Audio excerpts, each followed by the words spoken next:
The grand citadel of the Valorian Empire gleamed under three suns, its crystalline spires reflecting light in impossible colors. Commander Zekthor stood on the observation deck, his four eyes fixed on the human soldier below. Oliver Chen, decorated war hero of Earth's Expeditionary Force, had just single-handedly disabled the Craxian dreadnought that had threatened to destroy the Allied fleet. Remarkable creatures, these humans, Zekthor muttered to his aide.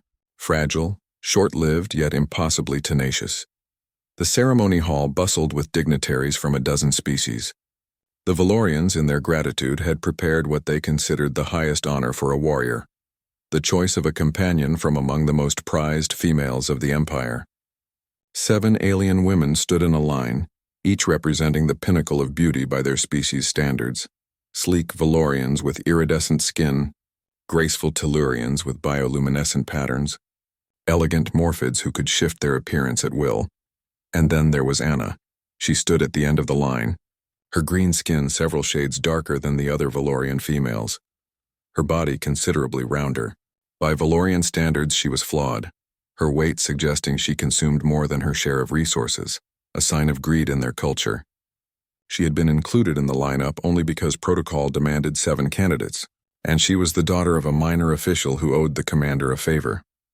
Oliver walked down the line slowly, his military dress uniform crisp, despite the day's earlier battle.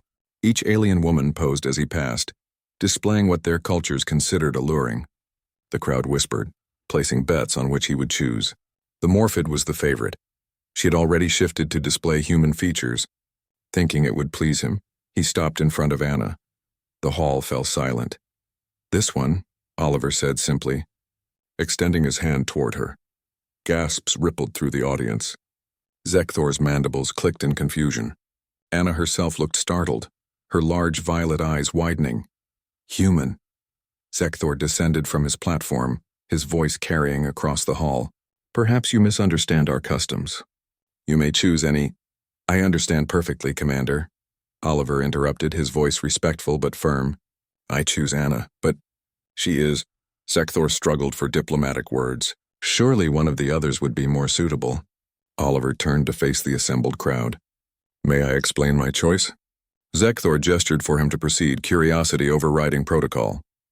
3 months ago, Oliver began, I was stationed at Forward Base Epsilon. We had limited supplies and morale was low. A Valorian support unit arrived, and among them was Anna. She worked in the medical wing. Anna's eyes met his, recognition dawning. There was a young private in my unit, Jenkins, barely 19. He'd taken shrapnel to the leg, and the wound wasn't healing right. He was scared, homesick, and in pain.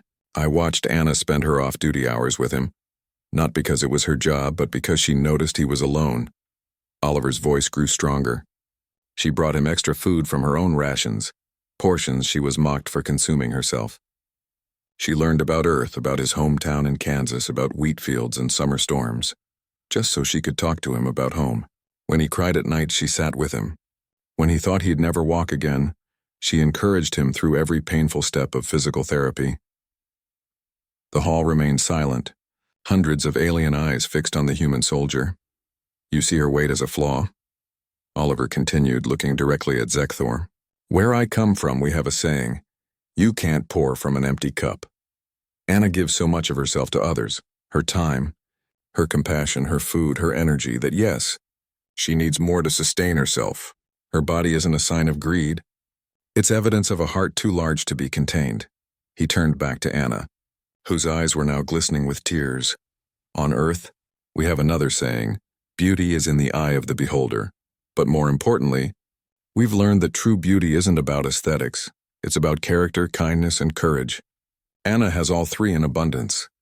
Oliver took a step closer to Anna. 3 weeks ago, when the Craxian forces breached the medical station, Anna stayed behind. While others evacuated, she remained with the patients who couldn't be moved. She defended them with nothing but a plasma torch meant for welding. She held that position for 4 hours until reinforcements arrived. Private Jenkins was among those patients. "He's alive because of her." The crowd stirred, murmurs of surprise and reassessment spreading through the hall. "You asked me to choose a companion," Oliver said, his voice softening. I choose someone who understands sacrifice. Someone who sees value in others when they can't see it in themselves. Someone brave enough to stand their ground when it matters most. Someone kind enough to comfort a scared kid far from home. He extended his hand to Anna once more. I choose Anna not despite who she is, but because of who she is. And if she'll have me, I'd be honored to call her my companion. Anna looked at his outstretched hand, then at his face. Slowly, a smile spread across her features, genuine, radiant, transforming. The honor would be mine. Oliver Chen, she said, her voice thick with emotion, and placed her hand in his. The hall erupted, not in mockery, but in applause. Even Zekthor found himself clicking his mandibles in what humans would recognize as approval. As the ceremony concluded and the crowd dispersed, Zekthor approached Oliver privately. You humans continue to surprise us. You see value where we see only surface. Oliver smiled. Commander, humanity learned a long time ago that our greatest strength isn't in our weapons or our ships. It's in our ability to recognize worth in others and in ourselves beyond the superficial. We're not the strongest species or the smartest or the longest lived, but we understand something that many others forget, that the measure of a person, any species is in their actions, their compassion, and their courage. He glanced back at Anna, who was being surrounded by well-wishers. Her earlier isolation transformed into celebration. That's why humanity survives, Commander. That's why we win. Not because we're the best at war, but because we're the best at seeing the best in others. And in that moment, watching the human soldier and the Valorian woman who had been overlooked and undervalued, Zekthor understood why the humans, despite all their fragility, had become such formidable allies. They fought not just for victory, but for each other.